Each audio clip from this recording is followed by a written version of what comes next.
Bien, vamos a continuar con la segunda clase. Vamos a borrar la parte superior y enseguida vamos a darle una mayor formalidad a las tres fuentes de variación que se derivan de esta agrupación de datos. A la primera, suma de cuadrados total, es la que indicamos como la variación de todo el conjunto de observaciones con respecto a la media general. Todo esto es expresado en términos cuadráticos. Acuérdense que cuando digo la media general es el factor de corrección o la mu cuadrática. La segunda fuente de variación la vamos a llamar también variación entre grupos. Variación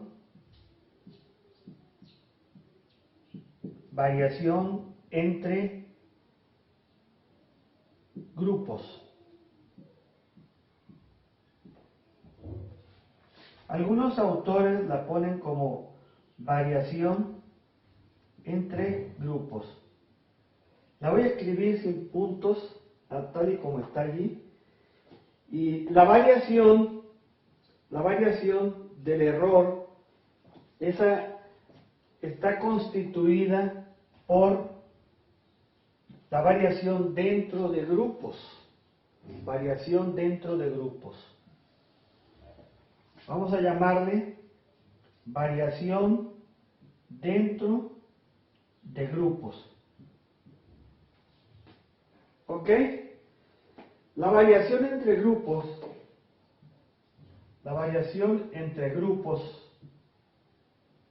tiene dos componentes importantes. Tiene un componente de varianza de tratamientos más el componente de varianza de error. Componente de varianza de error.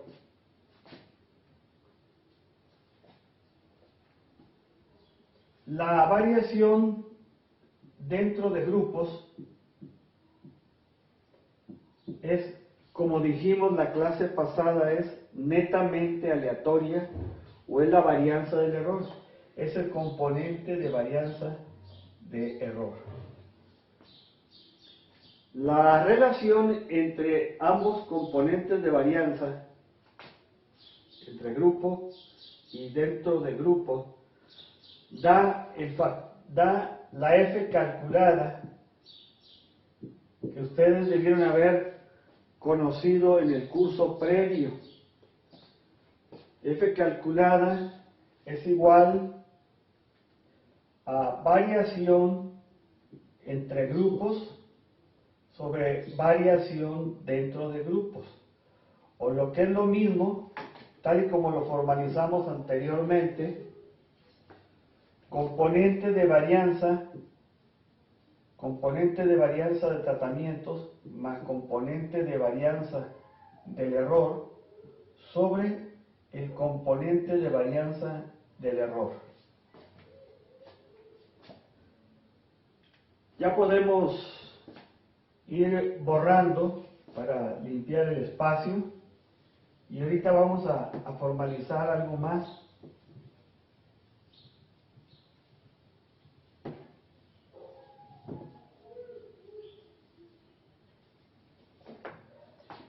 Entonces,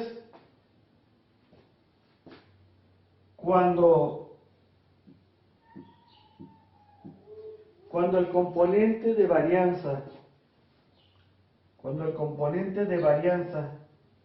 de tratamientos tiende a ser aproximadamente igual a cero, quiere decir entonces que la F calculada debería ser teóricamente 0 más componente de varianza del error entre componente de varianza del error. Quiere decir entonces que sería aproximadamente 0 más 1 entre 1 debería dar aproximadamente igual a 1. Lo voy a cerrar en un círculo. Cuando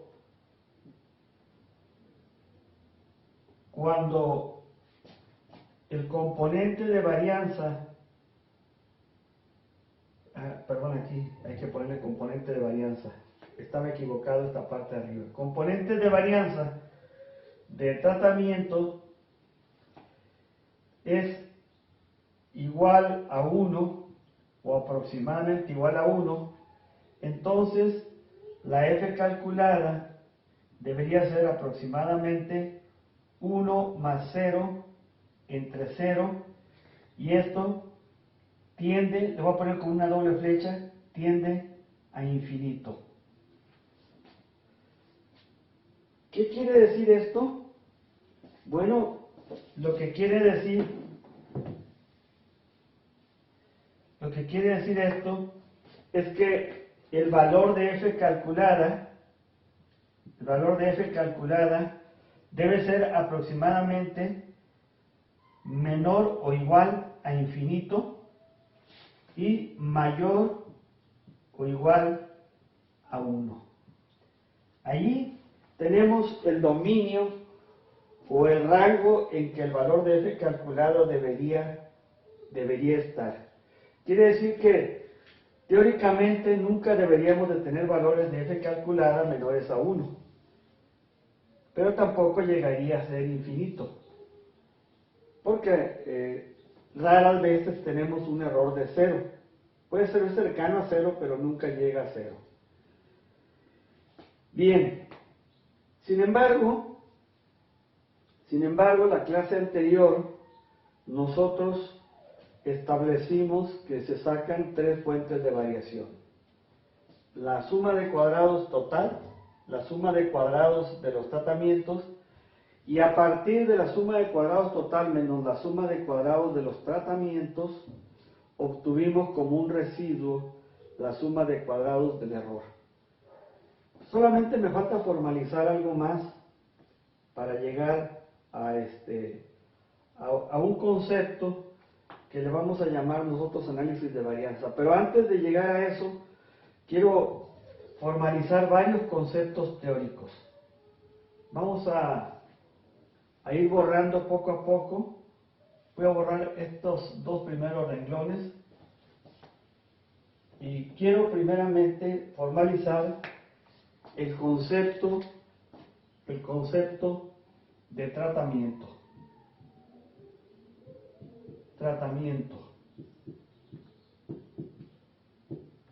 O tratamientos, porque siempre trabajamos con 3 o más tratamientos, y eso lo vamos a estar viendo a lo largo de todo el curso de diseños experimentales. Tratamientos son niveles de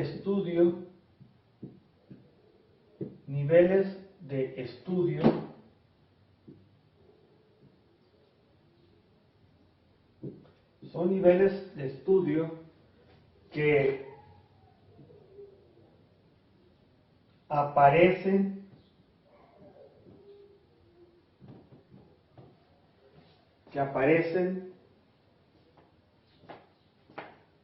de manera diferencial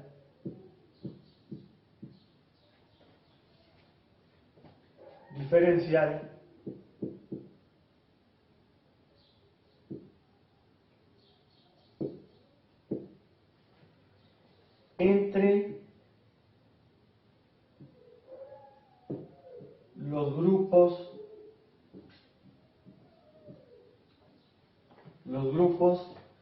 experimentales.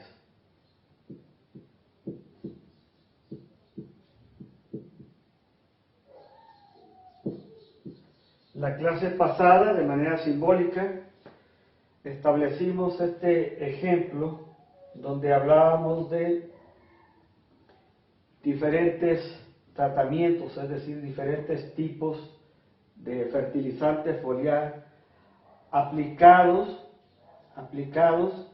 En este caso sería cada uno a 4 unidades o macetas de plantas de jitomate de la variedad Saladet. Entonces, vemos que el tratamiento 1 tiene sus propias unidades, asimismo el 2, el 3 y el 4. En este caso, cada uno de ellos tiene el mismo número de observaciones, es decir, el mismo número de unidades de experimentación. Entonces estamos preparados para definir ahora lo que sería unidad experimental. Unidad experimental.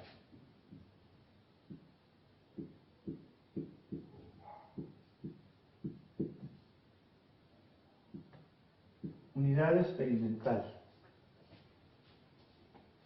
Voy a borrar esta parte de aquí, para tener espacio suficiente. Unidad experimental es la fracción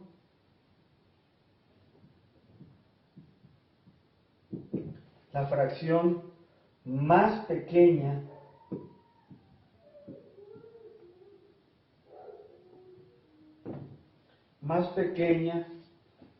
de material experimental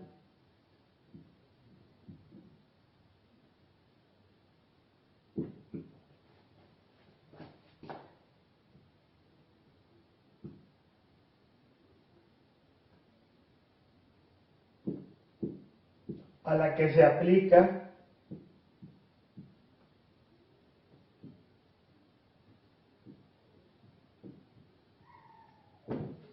aplica un tratamiento.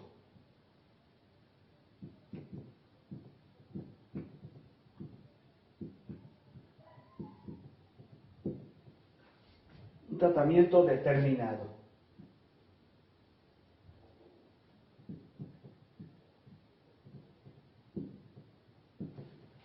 Eso es lo que se define como unidad experimental. Voy a escribir solamente a manera de ejemplo, voy a encerrar en un cuadro, por ejemplo, esta unidad que está recibiendo el tratamiento número 1.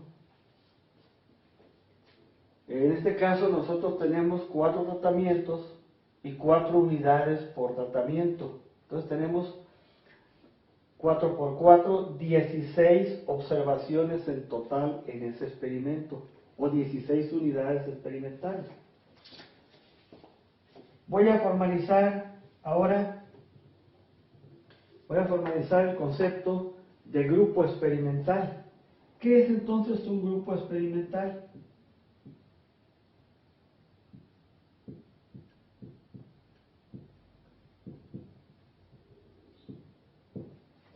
Es un determinado tratamiento,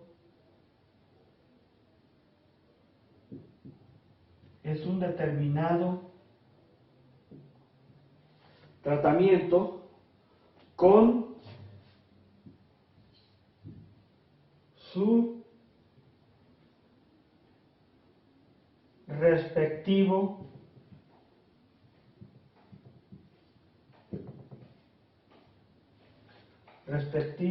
déjenme escribirlo mejor bien, con su respectivo número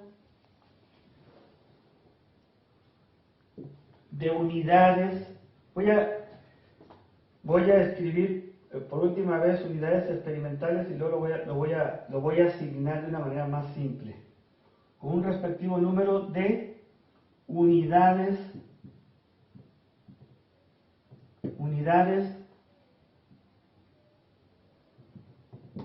experimentales.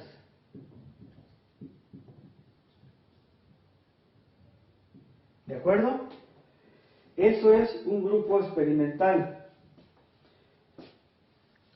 Vamos a borrar la parte superior donde definimos tratamiento para seguir explicando un poco más acerca de lo que son los grupos experimentales.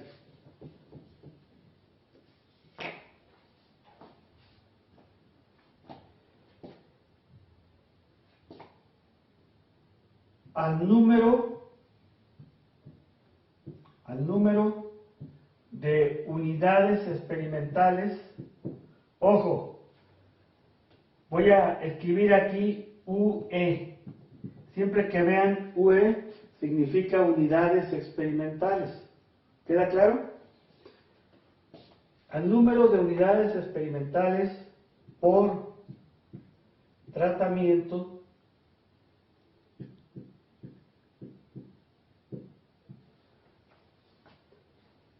se da el nombre o se asigna el nombre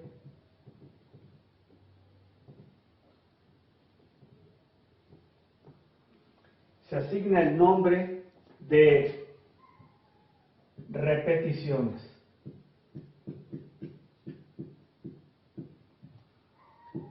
Voy a subrayar esta palabra porque prácticamente estoy definiendo lo que son repeticiones.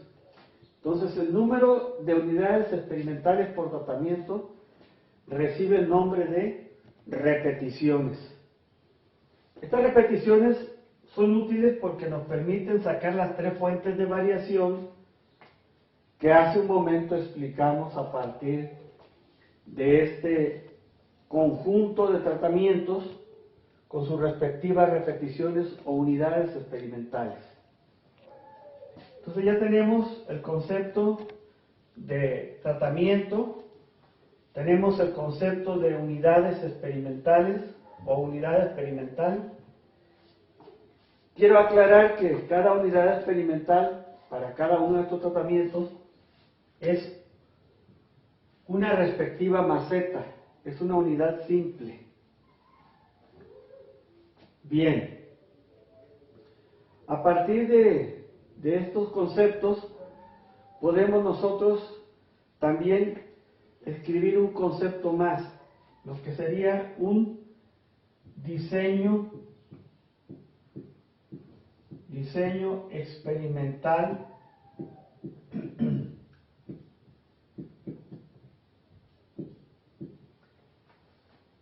balanceado.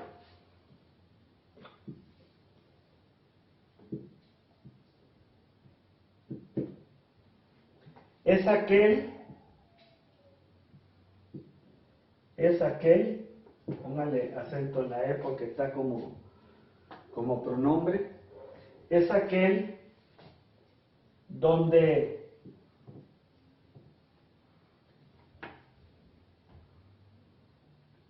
el conjunto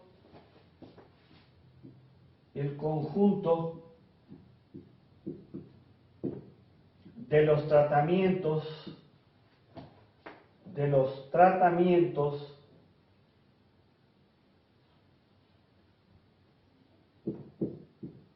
a evaluar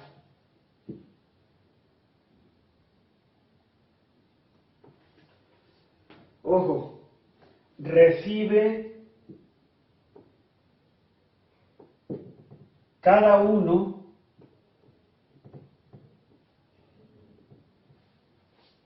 se refiere a cada uno de los tratamientos, desde luego. Recibe cada uno el mismo número de unidades experimentales, ya saben que UE significa unidades experimentales, o repeticiones. Le voy a poner coma o repeticiones.